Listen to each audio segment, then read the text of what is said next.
4 Notícias. Oferecimento Unimar, Universidade de Marília. Taust faz toda a diferença. E Menin Engenharia. Que você confere a partir de agora. 4 Notícias, a informação para você. As manchetes em nome de Unimar, Universidade de Marília, o seu futuro profissional garantido. A prisão do ex-presidente Michel Temer repercute no Brasil e no mundo. Segundo o Ministério Público Federal, um esquema de quase 2 bi em propinas. Ainda toma posse para mais um mandato Marlúcio Bonfim Trindade na presidência da OAB de Marília. O presidente estadual, Caio Augusto, vem a Marília. Daqui a pouco eles vão falar aqui também. O Dia Internacional de Luta contra a Síndrome de Down. Muitos mistérios, muitos desafios e, é claro, muito medo também. Você tem veículo placa final 0 desta sexta-feira. É dia de pagar o IPVA. A importância da aproximação do Ministério Público com a população. Daqui a pouco, o Procurador de Justiça de São Paulo, Nadir de Campos Júnior, também será nosso entrevistado. Ainda, perfuração de poço na zona oeste de Marília. Expectativa para a melhoria do abastecimento d'água. E as centrais sindicais fazem desta sexta-feira manifestação contra a reforma previdenciária. A partir de agora, 4 Notícias, a informação para você.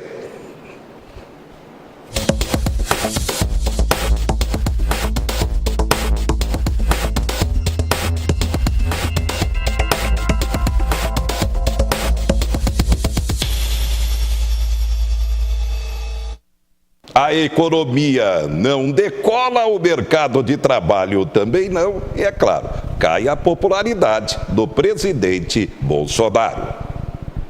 De acordo com a pesquisa, 34% dos brasileiros afirmam que o governo de Bolsonaro é ótimo ou bom. Em fevereiro eram 39% e no início do governo, 49%. Os que acham a atuação de Bolsonaro regular são 34%, 4 pontos a mais do que em fevereiro e 8 acima da marca de janeiro. 24% classificaram o governo de Jair Bolsonaro como ruim ou péssimo, um salto de 13 pontos em 3 meses. 8% não responderam. Ainda segundo o Ibope, a avaliação positiva do atual governo é a pior no terceiro mês de mandato para um presidente estreante na comparação com o primeiro mandato dos 3 presidentes anteriores. No terceiro mês do primeiro mandato, Fernando Henrique Cardoso tinha 41% de avaliações ótimo ou bom. Nas mesmas condições, Lula tinha 51% e Dilma 56%. A melhor avaliação do governo Bolsonaro está entre quem tem renda maior e entre os brancos. 49% dos que ganham mais de 5 salários mínimos por mês e 42% dos que se declaram brancos aprovam a atual gestão. A pesquisa ouviu 2.002 pessoas entre os dias 16 e 19 de março. A margem de erro é de 2 pontos e o nível de confiança é de 95%. Pesquisa, os números irão melhorar para o nosso governo. Tomara, porque aí será sinal de melhoria da economia, do mercado de trabalho, do orçamento das famílias e, é claro, da qualidade de vida. Sempre aproximar o Ministério Público cada vez mais da população e vice-versa. Essa é sempre uma expectativa muito importante da sociedade. Nosso convidado, Nadir de Campos Júnior, Procurador de Justiça do Estado de São Paulo. Doutor Nadir, boa noite. Boa noite, Zé Luiz. Boa noite a todos os assinantes da TV Marília, Canal 4. Bem, é sempre importante essa aproximação, população, Ministério Público e vice-versa. Seu comentário. Bom, na verdade, o Ministério Público foi erigido a partir da Carta Magna de 1988 a um status de quase quarto poder com a responsabilidade da defesa intransponente e indivisível dos direitos dos cidadãos. E, na verdade, vencido aí 30 anos, a gente observa resultados práticos da atuação de um promotor, de um procurador de justiça. E um desses resultados a gente vê na data de hoje com uma operação muito importante, à medida em que o Supremo Tribunal Federal determina o encaminhamento das investigações do então presidente Michel Temer para os quadros da Polícia Federal do Estado do Rio de Janeiro, e uma força-tarefa muito importante reunindo membros da Polícia Federal com 4 procuradores da República levaram hoje a indicação de mais de 1 bilhão e 800 milhões de reais de propina desviados do governo Michel Temer e seus comparsas, que geraram esta operação que levou à prisão não só do presidente, como membros do primeiro escalão do governo que se findou em 31 de dezembro. E isso confirma também uma total independência do Ministério Público. Doa a quem doer. Pode ser avaliado assim e deve ser avaliado assim? Com certeza, a gente observa que tanto esta operação no estado do Paraná, quanto essa operação hoje realizada pelo Ministério Público Federal, identifica que aqueles jovens estão defendendo interesses da população. É dinheiro nosso, é dinheiro que deve estornar para a União, tendo como vítima principal, mas quem paga a União, quem paga os impostos, sabe da importância de se tornar 1 bilhão que sai da verba da saúde, sai da verba da merenda, sai da verba da educação, da segurança pública. Então, a população se sente, a gente observa, e eu hoje andando nas ruas e daqui da cidade de Marília, conversando com alguns munícipes, a gente percebe que há uma ressonância, uma caixa de ressonância. As pessoas estão muito interessadas em saber de como fica essa situação dessas pessoas que até então se julgavam acima da lei, que jamais aconteceria algo, porque escamoteadas no princípio ou na prerrogativa de foro, que é o foro privilegiado, que deve ser banido num segundo momento, também porque há uma pressão muito grande da opinião pública de que essas pessoas possam se encastelar no poder e não responder por seus atos e por seus malfeitos. E é claro, a imprensa também precisa ter muita responsabilidade e profissionalismo na hora de dar as informações que realmente têm uma repercussão como essa. Ou seja, para que não haja nenhuma desinformação e que possa tumultuar a própria sociedade. A importância disso, doutor. Com certeza, a imprensa brasileira tem observado o seu papel de destaque nisso. Os grandes jornais, as grandes empresas de televisão têm procurado demonstrar, através de uma exposição analítica, eu vi pelas perguntas feitas agora há pouco na Globo News por repórteres de todo o país, questionando, por exemplo, se ele saiu do cargo de presidente, como é que ele poderia estar ainda causando algum temor à ordem pública.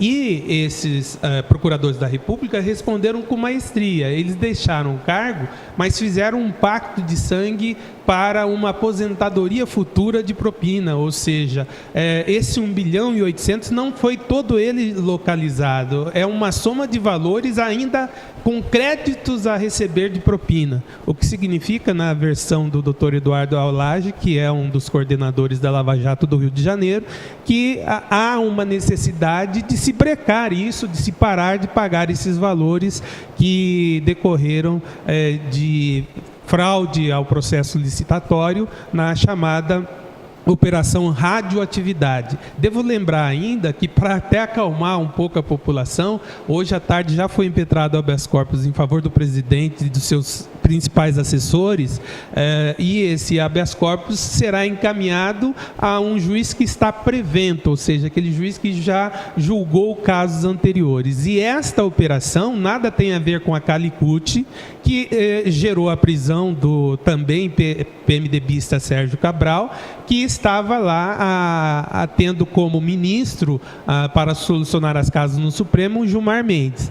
Não, a operação que levou à prisão do presidente hoje é essa operação Radioatividade, cujo ministro é o Edson Fachin, o mesmo da operação Lava Jato de Curitiba, que gerou a prisão do ex-presidente Lula. Doutor Nadir, mudando de assunto, a sociedade preocupada com o crescimento da criminalidade, da violência, o narcotráfico. O exemplo aqui mesmo em Marília, a todo momento apreensões de drogas pela polícia, cresce a violência, a criminalidade e agora temos até uma polêmica. O presidente da Câmara Federal, Maia, criticando o projeto anticrime do ministro da Justiça e Segurança Pública, dizendo que é uma cópia fiel. Preocupa isso? O que está nos preocupando nesse exato momento é uma superposição de poderes, ou seja, precisa uma reengenharia nessa questão, ou seja, começa com uma atividade, um ativismo do Poder Judiciário, o Supremo Tribunal Federal dizendo que deve ser crime, que não deve ser crime, isso é papel do Legislativo.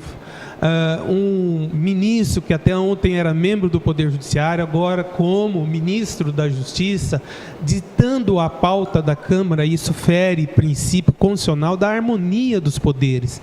Então, nada fez Rodrigo Maia do que reagir a isso e dizer mesmo que o ministro, ele é funcionário do presidente da República.